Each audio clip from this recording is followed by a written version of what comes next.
¿Te ha pasado que aunque sabes que debes ahorrar o invertir, terminas gastando en cosas que ni siquiera necesitas? Te prometes que cambiarás, pero sigues en el mismo lugar. No te preocupes, no eres la única persona. Tú sabes que debes ahorrar para tener un resguardo frente a urgencias, para lograr tener tu casa, para poner tu propio negocio, para invertir. Sabes que para que tu dinero crezca lo debes invertir de forma diversificada. Sin embargo, a veces a duras penas logras llegar a fin de mes. El dinero se te va en deudas o tienes muchos gastos. El problema no es el desconocimiento, sino la falta de acción. Entonces, ¿qué te impide actuar? Soy Carolina González, conferencista especializada en finanzas personales. Durante más de 11 años fui asesora financiera personal y soy una apasionada por las neurociencias, por la filosofía e incluso la metafísica aplicadas a mi ramo. Y en este episodio quiero contarte por qué, aún sabiendo lo que debemos hacer con el dinero, seguimos tomando decisiones que no nos favorecen. Te doy la bienvenida a tu mayor activo, es tu cerebro, así que comencemos. Yo sé que tú quieres bienestar y abundancia financiera, pero te contradices. Haces cosas que te están alejando de ser una persona que ahorra, que invierte, que organiza y controla sus finanzas. Seguramente es porque no sabes cómo hacer cambios sostenibles en el tiempo o intentas, pero sigue sin funcionar. Entonces, ¿qué diferencia una persona que no ahorra ni invierte a una que sí lo hace? No es una respuesta simple, por eso te comparto los distintos puntos de vista que aportan la economía, la biología, la psicología y la psicogenealogía. Porque hay múltiples formas en las que el entendimiento y juicio humano distan del raciocinio, y cada una de estas posturas nos desvela información valiosa sobre el porqué de nuestro comportamiento, no solo en lo económico. Un profesor de la Universidad de Glasgow cambió para siempre nuestra comprensión de la economía y las motivaciones humanas.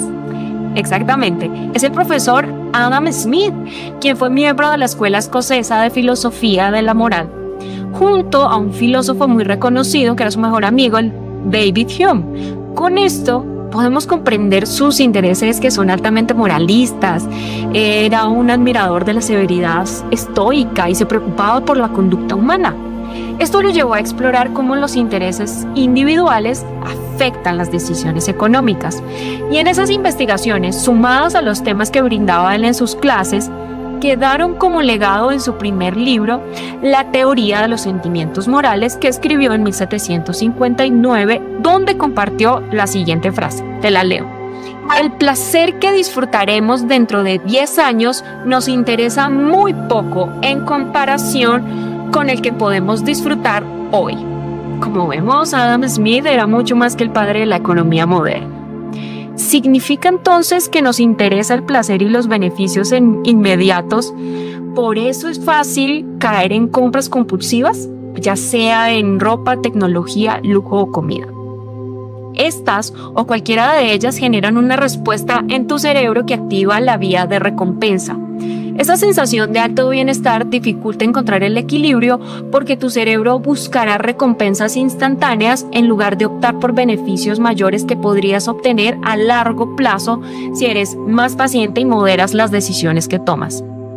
Esto fue ampliamente argumentado por la neurociencia, así como en el trabajo de la hipótesis conductual del ciclo de vida elaborado por Richard Thaler, que fue premio Nobel gracias a sus contribuciones en la economía conductual, y también junto a Hersh Sheffrin, uno también de los pioneros en finanzas conductuales. Ambos llamaron a esto teoría del descuento hiperbólico, y aunque a menudo se dice que las mujeres caen en compras compulsivas, también se afirma que las mujeres, nosotras, somos mejores administrando el dinero que los hombres. Por supuesto, esto no es una regla universal. Resulta que la testosterona, una hormona que se produce en mayor cantidad en los hombres que en las mujeres, afecta la manera en la que el cerebro procesa el riesgo, porque permite percibir el riesgo como algo emocionante en vez de algo estresante. Esto me lleva a concluir, nos da una explicación de por qué hay tantos videos virales de hombres haciendo cosas estúpidas o una gran mayoría masculina practicando deportes extremos o llenando los eventos de trading.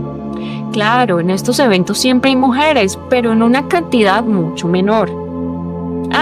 Además de la testosterona, cuando se asumen más riesgos puedes experimentar una mayor producción de neurotransmisores del bienestar, como la dopamina, y de forma más duradera. Esto puede distorsionar tus decisiones. Esta falta de autocontrol y la incoherencia entre lo que sabes que debes hacer y lo que terminas haciendo, más allá de un proceso químico cerebral, es el resultado de emociones, cómo las expresas, las experiencias de vida, la forma en que tomas decisiones, la cultura en la que vives y la política. En lo que respecta a elegir, ahorrar e invertir, también dependerá de tus predisposiciones genéticas, la influencia y enseñanzas de tus padres y cómo interactuaste con el entorno en el que creciste. Incluso ese ambiente en el que estuviste expuesto modera las influencias genéticas. Muy de la mano está la procrastinación. Si te da bienestar gastar en lo que te da placer, por supuesto que vas a posponer cualquier tarea desagradable. Claro, de forma inconsciente. Entre las personas que no consiguen ahorrar, un buen porcentaje de ellas muestra una gran intención por hacerlo. Sin embargo, la gran mayoría no realiza ningún plan de ahorro en los meses siguientes. Esto lo hablo desde mi experiencia asesorando a personas en ahorro e inversión y los estudios que lo confirman. Las personas pueden tener la intención de ahorrar, tú la puedes tener, pero con mucha frecuencia caemos en la tentación de gastar en el presente. Todo esto hace que decidir por la mehor opción sea una lucha interna. Del mismo modo debes llevarla a cabo incluso si implica perder los beneficios instantáneos.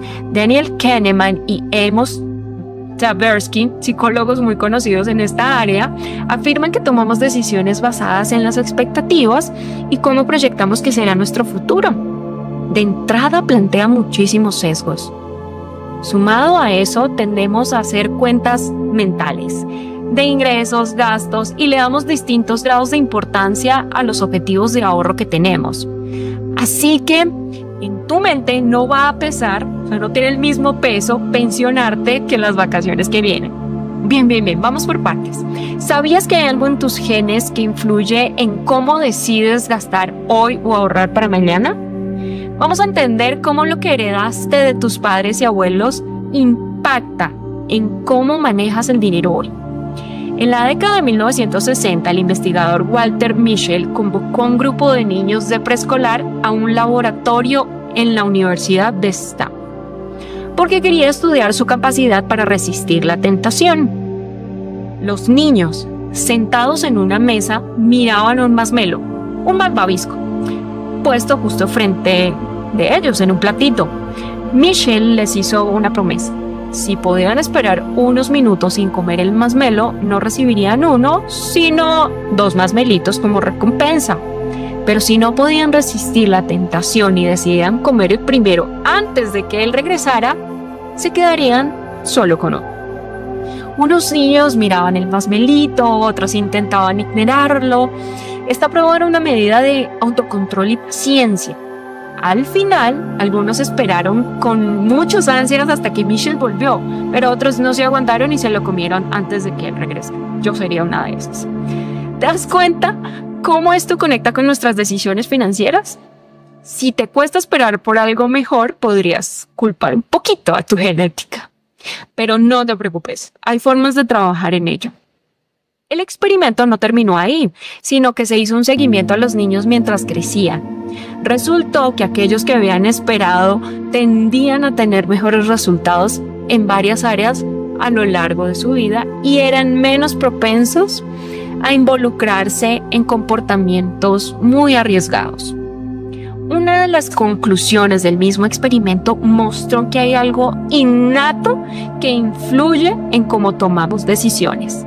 La manera en la que valoras las preferencias actuales frente a las futuras y tu capacidad de autocontrol tienen un componente genético. Por ello, no es raro que se llegara a la conclusión de que hay una relación directa entre el comportamiento de ahorro, la forma en la que tus ingresos crecen, con las adicciones como el tabaquismo y la obesidad. Es fascinante cómo la genética y el autocontrol están conectados.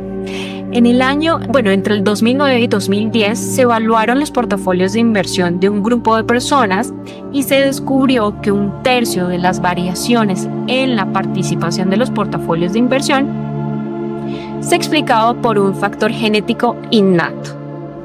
Por cierto, ciertas tendencias y la forma general de las preferencias están en los genes porque nuestros antepasados las usaron en el proceso de sobrevivir y reproducirse, lo que se define como selección natural. Es el caso de la aversión al riesgo. Tiene un origen evolutivo. Ya lo dije al principio, asumir más riesgo resulta en una producción mayor y más duradera de neurotransmisores del bienestar, como la dopamina. Por supuesto, no es una constante biológica porque los genes pueden predisponer comportamientos, pero las condiciones ambientales específicas durante la infancia determinan su realización en la edad adulta. Por esta razón, el efecto genético que impulsa a ahorrar es más fuerte en entornos de alto nivel socioeconómico, pues el entorno lo propicia. Está claro, la decisión de ahorrar está en parte determinada por tu propio código genético. Este código genético está moldeado también por el comportamiento de ahorro que fue transmitido por tus padres, por el entorno cultural, social, político en el que creciste. Y esto crea nuevas predisposiciones sobre el manejo que le das al dinero. Sobre esto último, tenemos mayor injerencia y capacidad de transformarlo, así que conviene comprender cómo se forma. ¿Alguna vez tú te has preguntado por qué sigues ciertas costumbres o formas de manejar el dinero aunque no te beneficien? Te cuento. Una chica estaba preparando una pierna de res para la cena de una reunión familiar y antes de meterla al horno, la corta en un trocito mucho más pequeño. Su esposo, que estaba por ahí, le pregunta por qué lo hace y ella responde que así le enseñó su mamá. El esposo le pregunta a la suegra por qué ella también cortaba la pierna de res de esa manera. La mamá le dice que así se lo enseñó su propia mamá, o sea, la abuela de la esposa. El esposo aprovecha que la abuelita está ahí y le pregunta. La abuelita se burla y le dice que cuando ella era joven, su mamá solo tenía un sartén pequeño para cocinar y la pierna de res no cabía por completo. Por lo tanto, ella la cortaba para que cupiese en el sartén. Tal vez tú estás cortando la pierna de res, como la historia. Repetimos costumbres sin siquiera cuestionarlas. Provienen de las condiciones de vida que experimentaron nuestros antepasados, a veces de hasta 3 generaciones atrás. Así que podríamos concluir de manera muy acertada que las condiciones, sean crisis financieras, económicas, alguna otra experiencia difícil o no necesariamente, enseñanzas y relaciones dejan huella en la mente condicionando el desarrollo emocional, social e intelectual en sus creencias y actitudes presentes y futuras. Sobre todo si estas se aprendieron en los años impresionables, lo que es lo mismo la infancia, coincidiendo con la conclusión de investigadores de psicología económica que dicen que los valores, las actitudes, las visiones del mundo adquiridos durante ese tiempo en la infancia se fijan en las personas y se resisten al cambio. Lo aprendido en la infancia es crucial para la formación de la personalidad, valores y en la determinación del éxito en la vida.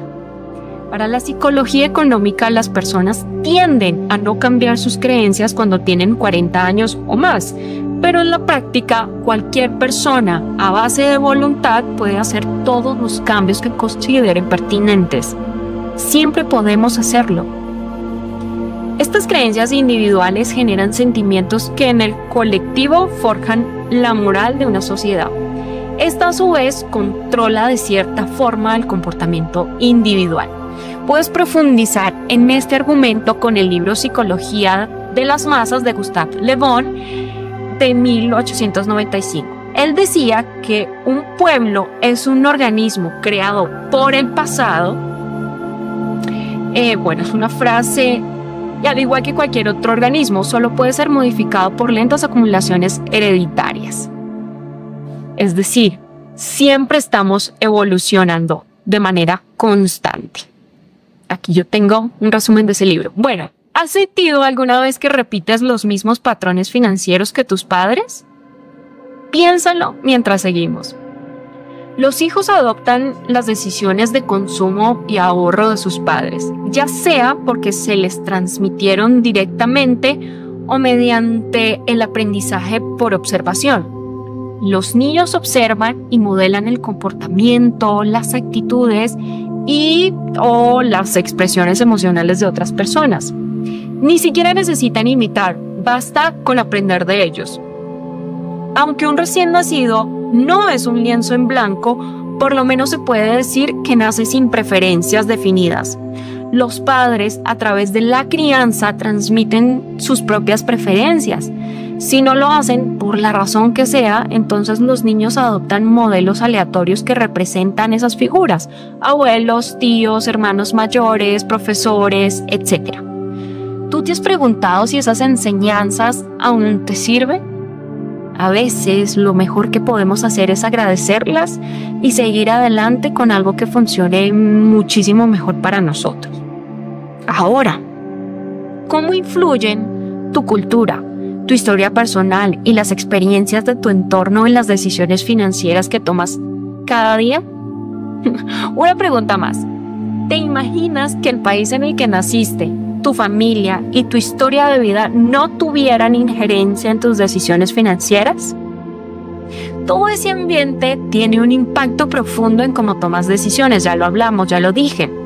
Es que si todos los inversores estuvieran influenciados por la misma información y otorgaran el mismo nivel de importancia a los rendimientos históricos, por ejemplo, tomarían decisiones y reacciones similares ante cualquier cambio del mercado. Y esto va a desatar un movimiento en manada y se amplía la volatilidad de los precios de los activos. Es un fenómeno económico, financiero. Esto lo explican los economistas e investigadores, particularmente Malmendier y Stefan Nagel en su trabajo. Bueno, yo te dejo el enlace en la bibliografía del episodio. Yo, por ejemplo, cuando estudiaba en la universidad, en las lecciones sobre el modelo económico, recuerdo, el modelo económico estándar, explicaban que las distintas capacidades de ahorro entre las personas se deben a que cada una tiene preferencias diferentes. Y esas preferencias también están influenciadas por la cultura a la que perteneces, ya que cada cultura tiene una forma única de pensar y de relacionarse con el dinero. Por esta razón, muchos libros sobre finanzas personales y riqueza suelen ser altamente inspiradores, pero no necesariamente transformadores. Mentalmente no logras adoptar los hábitos propuestos porque pueden parecerte ajenos y poco compatibles con tu propia cultura y tu propia forma de vivir. Ejemplo de ello es que en la cultura latinoamericana prefieren la inversión en ladrillo en lugar del mercado de valores. Por esta razón, muchos gurús estadounidenses que afirman que comprar propiedades no es rentable no resuenan en la cultura inversionista latinoamericana. La finca raíz es algo que en nuestra cultura brinda seguridad y estabilidad. Algo, por ejemplo, que yo he visto en la gran mayoría de los colombianos que he asesorado es que a la hora de invertir prefieren hacerlo en una entidad que tenga oficinas, donde sepan exactamente dónde pueden ir a reclamar, diciendo no a inversiones que pueden ser más rentables y seguras solo porque no tienen una sede principal en el país. A pesar de todo, la digitalización está ayudando a cambiar esta mentalidad.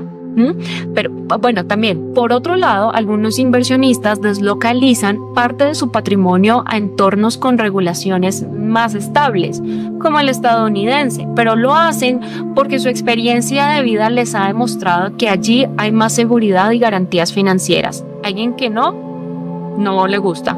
Por si fuera poco, el entorno en el que creciste, del que provienen todas tus experiencias de vida y en relación con lo económico, especialmente las más recientes, impacta más en tus creencias y decisiones que lo que aprendes en clase o en un libro sobre el manejo del dinero. Estas experiencias afectan tanto la confianza que depositas en las instituciones financieras y el mercado de valores.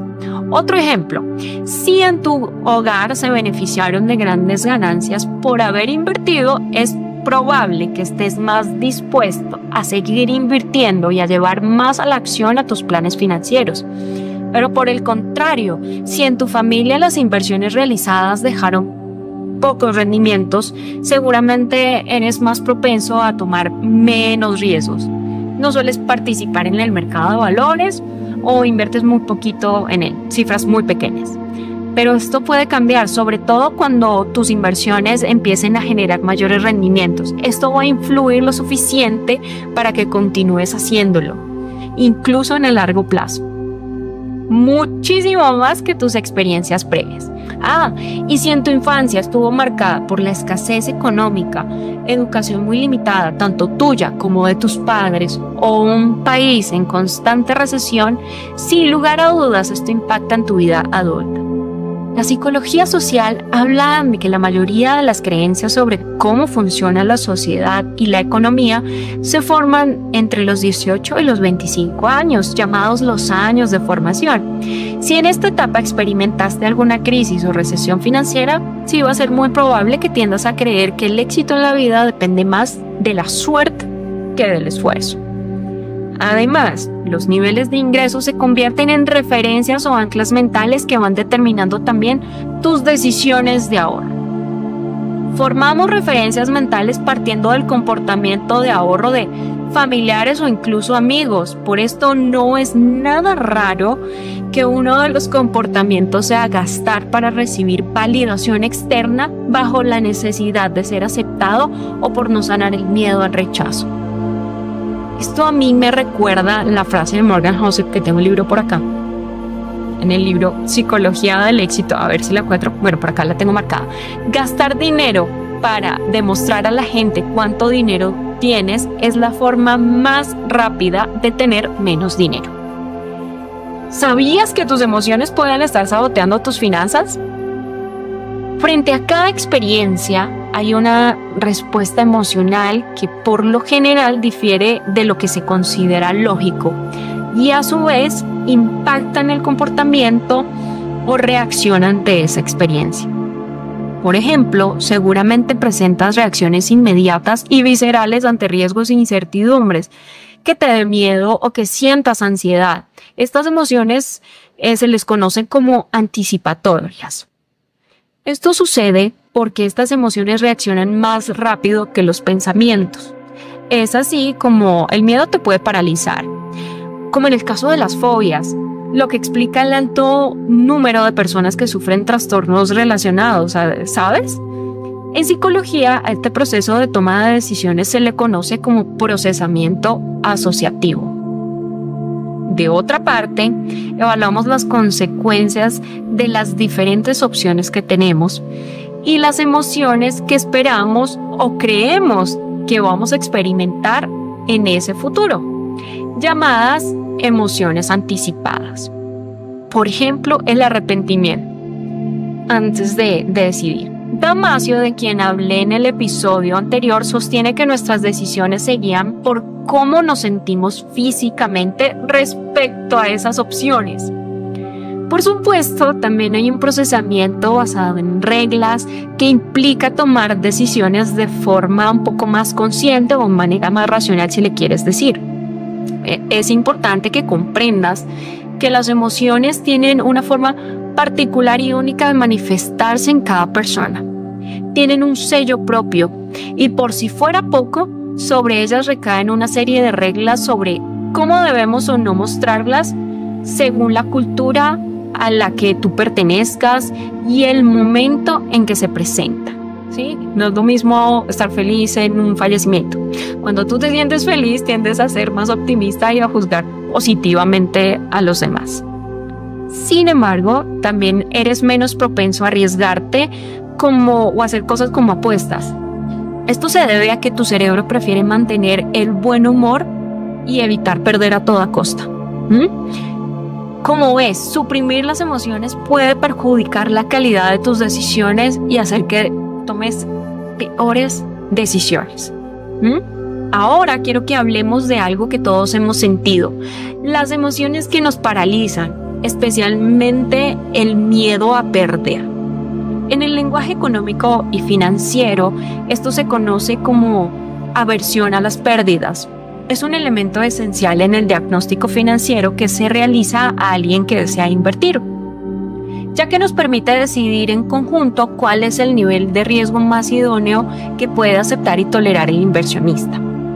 Cuando le explico a una persona los riesgos asociados, esta debe dimensionar los peligros que muchas veces son completamente desconocidos y a simple vista ni siquiera los percibe.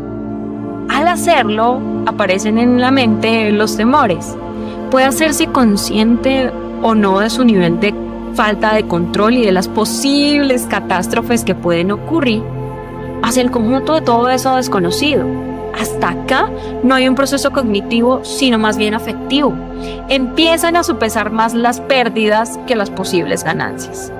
Cuando tú tienes claro esto, vas a notar por fin cómo esa aversión a las pérdidas está presente en tu día a día en la gestión de tu dinero. Resulta que si estás acostumbrado a un nivel de ganancias que te permite X nivel de calidad de vida y quieres integrar así como así el ahorro, tu cerebro lo interpretará como una pérdida, porque es una reducción de tus ingresos y a la vez te hará bajar un escalón de ese nivel de calidad de vida que llevabas. Con eso en tu mente va a ser muy complejo que aumentes o mantengas un plan de ahorro, así que será habitual que lo pospongas bajo la ilusión de que en el futuro quizá llegue más dinero. Por eso es vital que empieces a desarrollar fuerza de voluntad. Hasta aquí te preguntarás, ¿puedo hacer cambios en el comportamiento y en lo genético? Sí. La respuesta la encontramos en la neuroplasticidad y la epigenética y la terapia con un profesional, por supuesto, pero eso lo dejaremos para el siguiente episodio. Puedes concluir hasta aquí que aunque sepas que debes ahorrar más, no lo haces por pura procrastinación, falta de control, aversión a las pérdidas, la mezcla genética y lo que has aprendido en tu núcleo familiar, pero falta algo más. Y eso es el elemento que te puede brindar una directriz más clara para hacer cambios duraderos en tu comportamiento. De nada sirve saber cómo funcionan las conexiones neuronales, los neurotransmisores, etc., si no sabes cómo transformar todo ello. No lo digo a un nivel químico, sino emociones y recuerdos, los cuales tu cerebro y alma procesan de manera inconsciente. Son procesos invisibles que también disparan toda tu conducta automática. Esa que repites una y otra vez sin saber por qué y luego descubres que así eran tus abuelos. Finalmente, llegamos a algo que está mucho más allá de lo que vemos, lo inconsciente. Vamos a hablar cómo el pasado de tu familia podría estar moldeando tu presente. Antes mencioné que no somos lienzos en blanco cuando nacemos, porque es que desde el vientre ya estamos aprendiendo. Además, nuestras decisiones están influenciadas por nuestro linaje o los ancestros y las lealtades familiares invisibles, más los traumas experimentados que fijan en nuestra mente patrones y creencias que repetimos generación tras generación, muchas veces sin ser conscientes de que lo hacemos. Otras veces puedes reconocer que te pareces a tu abuelo, manejas el dinero igual que tu papá. Luego te enteras de que tus tatarabuelos tuvieron una experiencia que condicionó la manera en la que tus abuelos abordaron el tema del dinero. Lo enseñaron de esa manera a tus papás y ahí estás tú, repitiendo ese mismo patrón. Y las cosas que no se decían, pero también dejaron mella en ti, también impactan. Según varias disciplinas como la psicología transgeneracional, la terapia sistémica y algunas prácticas espirituales, existen patrones y lealtades invisibles que condicionan nuestra forma de manejar el dinero. Recuerdo que en las misas de sanación y liberación a las que alguna vez asistí, se hablaba de sanar hasta 4 generaciones atrás en enfermedades físicas y del alma. Así que me resulta muy interesante que en la tradición católica, la judía y en el confucianismo y el shintoísmo se hable mucho de lo que se transmite a nivel transgeneracional. Por otro lado, y en esto mismo, el hinduismo y el budismo confieren esa misma carga, no solo a generaciones pasadas, sino a vidas anteriores y a la vida actual, que pueden afectar a reencarnaciones posteriores. Todas estas tradiciones tienen una inmensa sabiduría sobre la cual o poco se reflexiona o se malinterpreta. Este es un tema que merece episodios aparte. Va más hacia el lado espiritual que científico, pero a mí en lo personal me encantaría abordar. En mis lecturas sobre este tema, supe de casos de personas con trastornos mentales que tras investigar su árbol genealógico, descubrieron que el origen de esos trastornos también provenía de un trauma gestado en 3 o 4 generaciones atrás, por ciertos conflictos no sanados.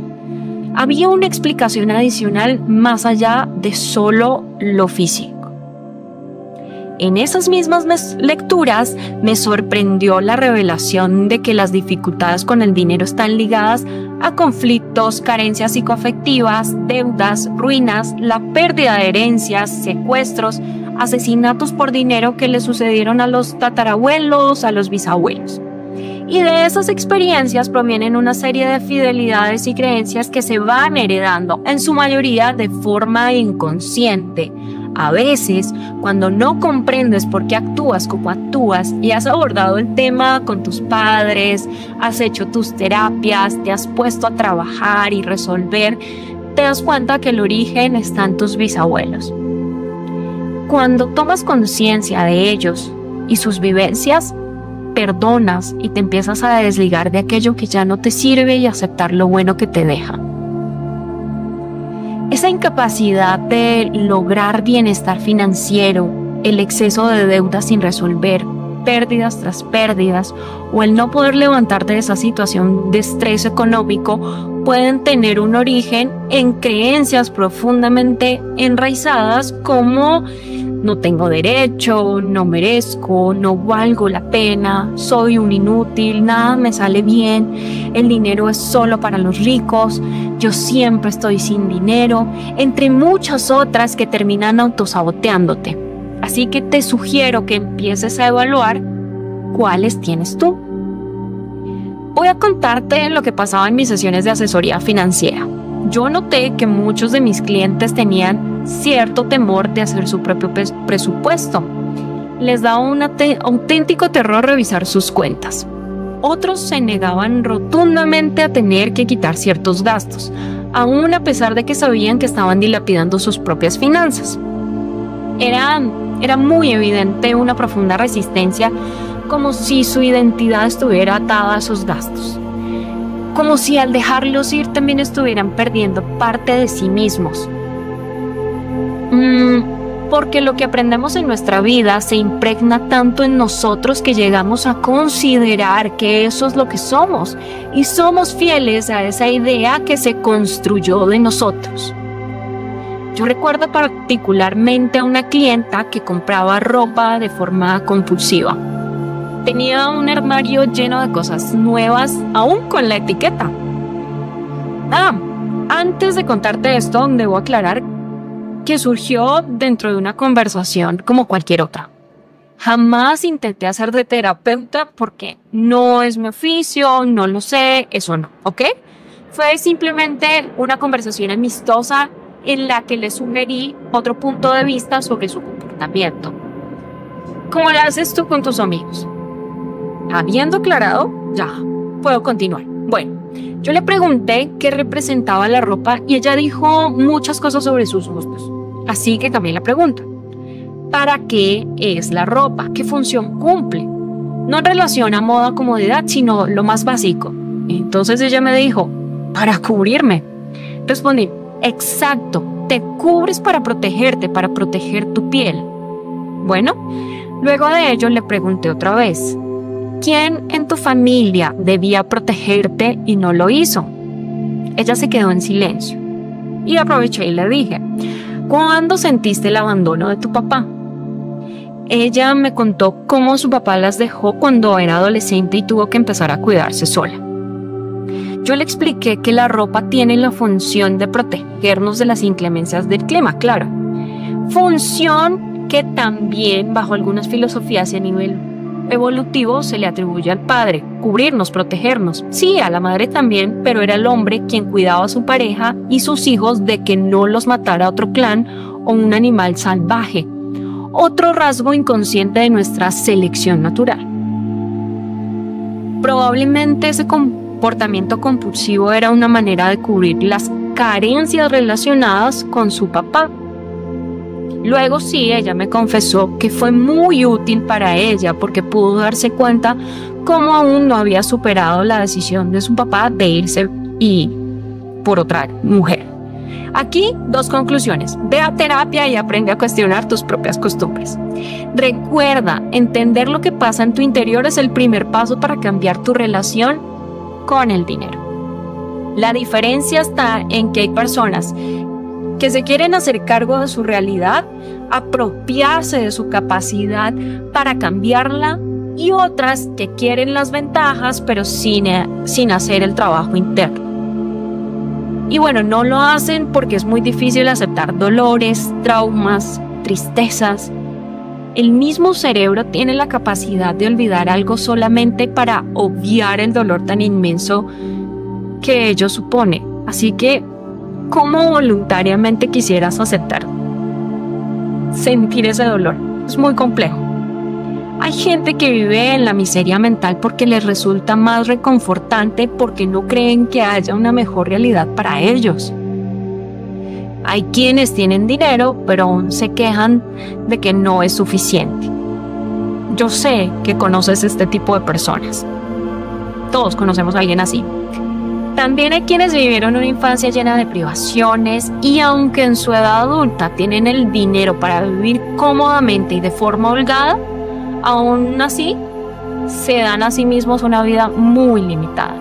Se quejan y se victimizan, afirman que el dinero no alcanza. Por eso esta parte del trabajo requiere mucha valentía, sentarte y aceptar que en realidad para ti es angustiante tener dinero, que toda la vida te dijeron que no podías tener más de lo que tienes, que un tío abuelo perdió el dinero de la familia por los vicios o por irse con una mujer o porque sí o porque no, que a tu bisabuelo lo mataron por quitarle su dinero y tu familia a partir de esto generó la idea de que es mejor no tener para que no te maten, por ejemplo. En fin, ¿cuál es la historia financiera de tu familia? ¿Qué creencias sobre el dinero has heredado de tus padres o tus abuelos? ¿Cómo las estás manejando hoy en tu vida? Ahí encontrarás tus profundos temores, inseguridades y esas repeticiones inconscientes. El posible origen de tu escasez. Entonces, ¿qué pasos vas a tomar para romperlos? Y ya, para finalizar, ¿qué hacer con esta información? En primer lugar, hacer conciencia de tus propios patrones de comportamiento inconscientes. Reconocer tus creencias, tus miedos, tus inseguridades. Funciona mucho escribirlos, ¿sabes? Hablarlos, meditar sobre ellos. Recordar tu historia financiera y trazar un camino de sanación que puede involucrar terapia. Ejercicios de perdón, reparación y reconciliación. No necesariamente con una tercera persona, sino con uno mismo. Trabajar en la fuerza de voluntad como un músculo que se ejercita mediante la disciplina, para luego fijarse objetivos que se puedan cumplir. ¿Vale? Espero que este episodio te haya ayudado a reflexionar cómo tus decisiones financieras están influenciadas por mucho más de lo que parece. Si te gustó, comparte este podcast y cuéntame qué descubriste sobre tu relación con el dinero. Nos escuchamos en el próximo episodio, donde exploraremos más formas de transformar tu mente y tus finanzas.